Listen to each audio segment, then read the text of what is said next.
In Pascal's triangle, one of the patterns involves perfect squares. In the third row of Pascal's triangle, the first one in that row is the beginning of the perfect square pattern. Moving diagonally down to the right is the number 3. Well, 1 plus 3 make 4. 4 is a perfect square, so the sum of the two numbers create a perfect square. This pattern continues down that path throughout the whole triangle.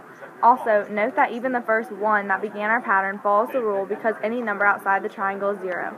The sum of 0 and 1 equals 1, and 1 is a perfect square too. The next pattern is prime numbers. In each row, the first 1 is considered the 0 element. The first element is the number that comes after the 1.